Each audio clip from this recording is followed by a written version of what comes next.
अक्सर जब राजनीति जैसे शब्द का जिक्र होता है तो दिमाग में सफेद कपड़े और सर पर लंबी टोपी लगाए कुछ महापुरुष अपने आप प्रकट हो जाते हैं। लेकिन हकीकत में ये तो बस नाम के लिए बदनाम है। पॉलिटिक्स की सबसे तेज आंधी चलती है माया नगरी मुंबई में, जहां पे फिल्म इंडस्ट्री नाम का राक्षस धीरे धीरे मजबूर लोगों के सपने और आखिरी में उनकी जिंदगी को बूंद बूंद निचोड़ लेता है। सुशांत सिंह राजपूत एक टैलेंट से भरे हुए कलाकार जो बिना किसी के सपोर्ट पे सिर्फ अपने मेहनत के दम पर फिल्म इंडस्ट्री के मशहूर सरनेम वाले एक्टर से कंधा मिलाकर खड़े हुए थे, अब वो इस दुनिया को अलविदा बोल चुके हैं। लेकिन दिल पे पत्थर रख के मैं आपको बता दूं कि सुशांत पहले नहीं थे और शायद आखिरी भी नहीं होंगे। कारण हजारों हैं जिनको शब्दों में उतारना असंभव है। लेकिन कुछ बातें हैं जो घटियापंती की सारी सीमाएं लांघ चुकी हैं और उनके पीछे बैठे हुए लोगों की खाल खींचना काफी जरूरी हो गया है।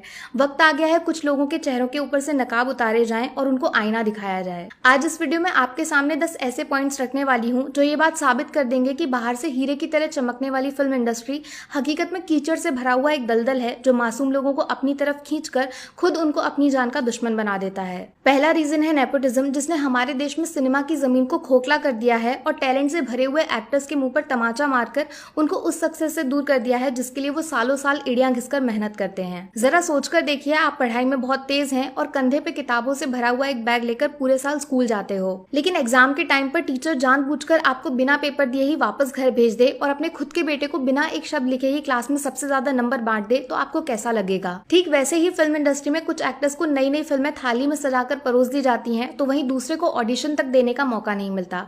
जो इसके खिलाफ आवाज उठाते हैं उनको पागल घोषित कर दिया जाता है या फिर काला जादू का इल्जाम लगा देते हैं। दूसरा रीजन है डुअल नेचर, या फिर शुद्ध भाषा में बोलूं तो दोगलापंती। कुछ मशहूर प्रोड्यूसर्स हैं जिनकी जेब काफी मोटी है और अक्ल उससे भी ज्यादा मोटी हो चुकी है। ये अपनी दुनिया के राजा हैं और बाकी सब इनके लिए कीड़े मकोड़ों के बराबर हैं। आयुष्मान खुराना ने अपनी बुक में किस्से का जिक्र किया है जब स्ट्रगल वाले दिनों में उनको करण जौहर की ऑफिस का नंबर देकर बोला गया था कि आपका करियर सेट हो चुका है। अगले दिन फोन किया तो जवाब मिला कि नंबर गलत है। दूसरी बार मिलाया तो बोला गया कि प्रोड्यूसर साहब बिजी हैं, बाद में मिलाना। और तीसरी बार जवाब मिला कि हम सिर्फ स्टार्स के साथ काम करते हैं। लेकिन जब आयुष्मान मेहनत के दम पर फिल्मी दुनिया का मशहूर नाम बन गए तो करण साहब ने खुद उनको शो पे बुलाकर फिल्म का ऑफर दिया, जिसको आयुष्मान ने हंसते हंसते मना कर दिया। रीजन आप समझ ही गए होंगे। माने जब तक आपके नाम के साथ फिल्म को जोड़कर फायदा नहीं होगा तो प्रोड्यूसर साहब आपको चाय पे बैठने वाली मक्खी की तरह उड़ा देंगे, लेकिन अगर आपका नाम बिकता है तो वो खुशी खुशी उसी चाय को पीने के लिए तैयार हो जाएंगे। तीसरा रीजन है हमारे देश की नैया डुबोने वाली मीडिया, जो आजकल खबरें दिखाती कम और बनाती ज्यादा है। कौन सा स्टार जिम में किस रंग की पानी की बोतल लेकर जाता है, किसके बच्चे ने आज मुंह से पहला शब्द बोला, या फिर किसने पहली बार किचन में बर्तन धुले, ये इनकी खबरों की हेडलाइंस होती हैं। लेकिन एक चीज गौर की है, खबरों में दिखते वही हैं जिनके नाम के पीछे कपूर खान होता है। बाकी वाजपेयी, सिद्दीकी, हुड्डा से इनको कोई लेना देना नहीं है। क्या सोच रहे हैं ऐसा क्यों? जवाब है हरे रंग वाला नोट, जिससे इनका धंधा चलता है। इसके बदले ही ये जर्नलिज्म की आड़ में प्रमोशंस की दुकान चलाते हैं और कुछ मामूली एक्टर्स को लोगों के बीच में भगवान बना देते हैं। चौथा रीजन है कनेक्शंस यानी चमचागिरी, जिसके सहारे फिल्मों में एंट्री करने के नए नए रास्ते तलाशने की कोशिश की जाती है। फर्क बस इतना है कि अगर आप किसी एक्टर के बेटे हैं तो आपको इज्जत के साथ ऑफिस में बिठाकर कहानी सुनाई जाती है, लेकिन अगर आप बाहर वाले हैं और फिल्मों में काम करना है तो पहले बंद कमरे के अंदर आपको इशारों पे नचाया जाएगा, जिसमें शरीर और दिमाग दोनों को नोच लिया जाता है। फिर भी अगर आप आवाज उठाने की हिम्मत दिखाते हैं और गलत को पूरी दुनिया के सामने लेकर जाते हैं तो आपका करियर हमेशा हमेशा के लिए खत्म हो जाएगा और फिल्म इंडस्ट्री से आपको छुआछूत की बीमारी समझकर बाहर फेंक दिया जाएगा। पांचवा रीजन है अवार्ड्स, जिसको किसी भी एक्टर की फिल्म इंडस्ट्री में सफलता नापने का हथियार माना जाता है, लेकिन हकीकत में ये किसी धंधे से कम नहीं है। पूरा प्रोसेस आपको आसान शब्दों में समझाती हूँ। देखो, अवार्ड शोज कराने वाला एक स्पॉन्सर होता है जो अपनी फिल्म से जुड़े हुए लोगों को मुफ्त में अवार्ड्स बांटता है। जजेस भी वही होते हैं जो उस फिल्म के साथ जुड़े हुए हैं। माने फिल्म फेयर अमेजोन ने कराया तो गली बॉय को 13 अवार्ड्स मिल गए। सीक्रेट आप जानते ही हैं। दूसरी कलाकारी है अपने मन से बनावटी कैटेगरी बनाकर स्टार किड्स के हाथों में चमचमाती ट्रॉफी पकड़ाना, जिसके साथ सेल्फी खींचकर ये इंस्टाग्राम पे अपलोड कर देंगे। बच्चे नाराज हो गए तो कल को फिल्मों में काम कौन करेगा? जरा इनसे पूछिए, सुशांत ने जो कारनामा MS धोनी बनकर पर्दे पर दिखाया था उसके बदले में उनको एक अवार्ड तक नहीं दिया जा सकता था?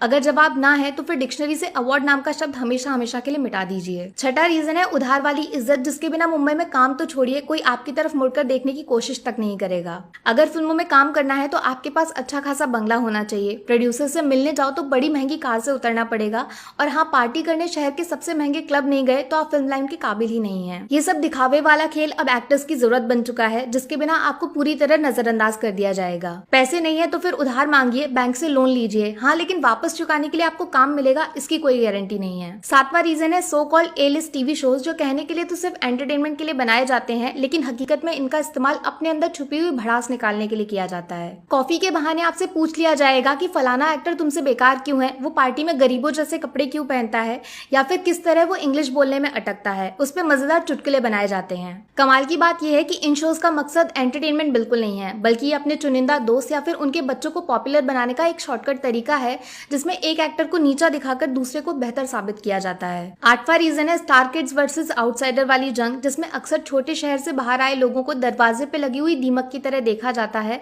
और फिल्में तो छोड़िए, कोई उनसे हेलो हाय करना भी खुद की बेइज्जती समझता है। सोचिए जब रवीना टंडन जैसी पॉपुलर एक्ट्रेस खुलकर इस बात का जिक्र करें कि किस तरह अजीबोगरीब नामों से बुलाकर उनका मजाक उड़ाया जाता था, बीच में ही उनको किसी भी फिल्म से निकाल दिया जाना, या फिर झूठ खबर चला के उनकी पर्सनल इमेज खराब करना, तो फिर छोटे एक्टर्स कैसे नर्क से गुजरते होंगे। यकीन मानिए आउटसाइडर्स को एक खिलौने की तरह समझा जाता है, जिनको आसमान तक के सपने दिखाए जाते हैं और कम पैसों में फिल्में करवा के अपना काम निकाला जाता है। उसके बाद उनका फोन उठाना बंद कर दिया जाएगा, ऑफिस में नो एंट्री का बोर्ड लगा देंगे, फिर ये ट्वीट करके पूछते हैं कि आखिर डिप्रेशन हुआ कैसे, एक बार बताया तो होता, थोड़ी शर्म करिए, कम से कम इंसानियत के खातिर मुंह बंद कर लीजिए। नौवां रीजन जुड़ा हुआ है फिल्मी करियर के फ्यूचर यानी भविष्य को लेकर, एक ऐसा सवाल जो हर उस इंसान को अंदर से नोचता रहता है जिसकी पूरी जिंदगी फिल्मों से कमाए गए पैसों पे टिकी हुई है, ना कि दादा परदादा की तिजोरी पे। अगर आपके नाम के पीछे मशहूर सरनेम नहीं लगा हुआ है तो हर दूसरी फिल्म में आपको अपना टैलेंट साबित करना पड़ेगा। अगर एक भी फिल्म फ्लॉप हो गई तो आपके करियर पे फुल स्टॉप लग जाएगा, टीवी के एड तक में 1 सेकंड का रोल नसीब नहीं होगा। वहीं अगर आप कपूर खानदान से हैं तो फिर आप बिना हिट फिल्म दिए सिर्फ फ्लॉप्स देते जाइए, उसके बावजूद आपका भविष्य सूरज की तरह चमकता रहेगा। या फिर गूंगा बनकर बिना डायलॉग्स बोले भी आप सेलिब्रिटीज वाली रेस में दौड़ते रहेंगे। 10वां रीजन किसी और के साथ नहीं बल्कि हम लोग यानी ऑडियंस के साथ जुड़ा हुआ है, जो घटिया से घटिया फिल्म को 200 करोड़ की कमाई करा देती है और अच्छी से अच्छी फिल्म को 2 करोड़ भी नसीब नहीं होते। जब मेहनत से बनाई गई फिल्म बुरी तरह पिट जाती है और टैलेंटेड एक्टर के माथे पर फ्लॉप का स्टिकर लगाया जाता है तो उसका दिमाग किस हादसे का शिकार होता है उसका अंदाजा लगाना भी नामुमकिन है। अगर जुड़वा 2 जैसी फिल्म 130 करोड़ से भी ज्यादा की कमाई कर ले और सोन चिड़िया जैसी मास्टरपीस सिर्फ 4 करोड़ में सिमट जाए